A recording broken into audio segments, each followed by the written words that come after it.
这2天净折腾冰箱了，家里都乱成一锅粥了，我真是服了，早知道就不出去旅游了，我是招谁惹谁了？来不干，把旅游那几天的工作量都给他补回来，一天天的老娘们落不着一点好了。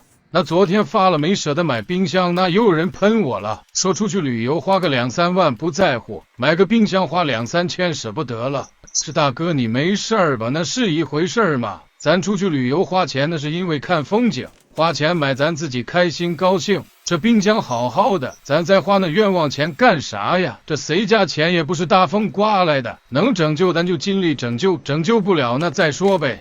一天天老娘们这糟心了，服死了，早知道咱就在新疆不回来了，烦死了，回来就得做家务，就得干活，就好像我结婚就是奔着这做家务来的，把这锅碗瓢盆里给它泡上，牛来咱来洗地毯，这地毯也是成埋汰了，这可是个大工程啊。高温清洁模式，这冰箱又是刷又是洗又是臭氧杀菌的，感觉味儿不是很大了，但是家里老是冲烘烘的，我严重怀疑就这地毯的原因，它肯定在家里吸满了臭味，所以今天把整个地毯都给它洗干净。该说不说的，地毯确实挺脏啊！哎呀，这老些黑水子，你们都让我把地毯扔了，姐妹儿，咱就说这地毯也花了1、2千呀，咱舍不得扔啊。再说了，铺地毯就是因为我家地板砖太黑了，想用它来解决一下咱家里采光太黑这件事。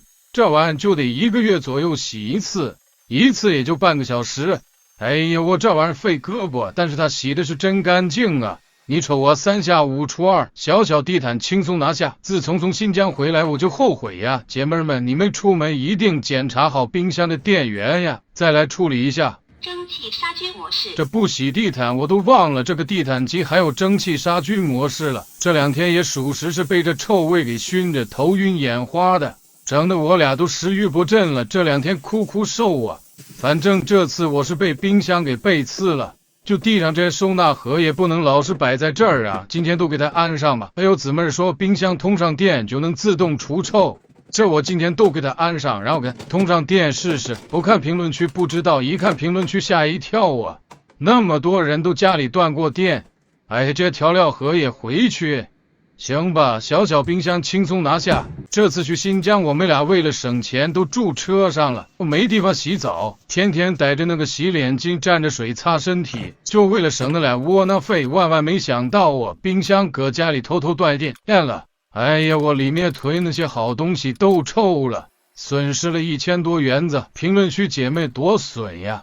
说当初就让我开酒店，不要让我住车上，省那俩钱早晚会花出去的。行，被你说准了，这回给老娘们后悔的够呛。还有我出去旅游劝我回家吃苦的，哎呀，早知道就听你话了。你说我非在外面玩啥呀？差点给家都玩没了。现在想想，那会儿没到家的时候，我们俩还计划着回家炒个辣椒炒肉，卷个煎饼，然后洗个澡，舒舒服服的睡一觉。那真是万万没想到啊！一回到家，我们直接就是大眼瞪小眼，蒙圈了。就那臭气，得亏邻居家没住人，要是住人了，肯定得报警敲门了。今天这顿又是洗地毯，又是给冰箱高温杀菌的，感觉家里基本没啥味儿了。冰箱的电源已经通上了，再等上个3天2天的，看还有没有味儿。要是没味儿，那真是万事大吉了，终于整干净了，完活了。哎呀，这才是我家最初的样子。那么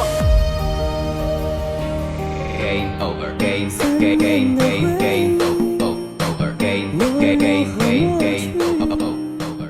今天的苦总算吃完了，不知道有没有给你们看高兴。一天天就乐意看老娘们吃苦，咋寻思的呀？服了。